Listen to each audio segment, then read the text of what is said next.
गाजर का हलवा बनाने के लिए औरतें महंगे ड्राई फ्रूट, खोया वगैरह सब खरीद लेंगी, लेकिन गाजरें जब तक 10 रुपए किलो ना हो जाएं, तब तक हलवा बनाने का प्रोग्राम पेंडिंग ही रहता है। ना इस कौम के पास जॉब है और ना कारोबार अच्छा है, फिर भी पता नहीं इतनी तेज बाइक चलाकर जाते कहाँ हैं। सास अपनी बहू से, आज तो बहुत रात हो चुकी है, तुम्हारा शौहर अभी तक घर नहीं आया, लगता है किसी दूसरी औरत के साथ कोई चक्कर है। बहू, अम्मा जी कभी तो अच्छी बात कर लिया करें, ये भी तो हो सकता है कि वो किसी ट्रक के नीचे आ गए हों। खत्म। आज मैंने फिंगर चिप्स बनाए, कोई टेस्ट करके बताएगा किस चीज की कमी है?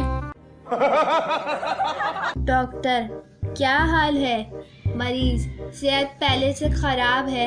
डॉक्टर, दवाई खा ली थी? मरीज, नई दवाई तो भरी हुई थी। डॉक्टर, मेरा मतलब है दवाई पी ली थी?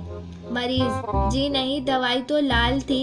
डॉक्टर, अहमक, दवाई को पी लिया था? मरीज, नहीं डॉक्टर साहब, पी लिया तो मुझे था। डॉक्टर, गधे, दवाई को मुंह में रख लिया था?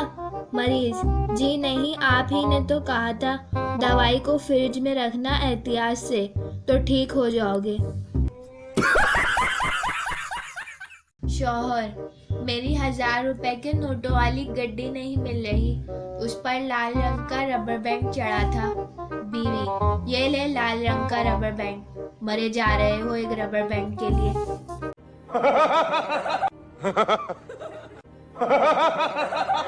खुशखबरी, महंगाई से तंग अवाम के लिए हुकूमत पाकिस्तान का सर्दियों में बर्फ की कीमतों में कमी का ऐलान। जिन लोगों को लाइक ना करने की बीमारी है, डॉक्टर की हिदायत के मुताबिक एक गोली सुबह और एक गोली शाम।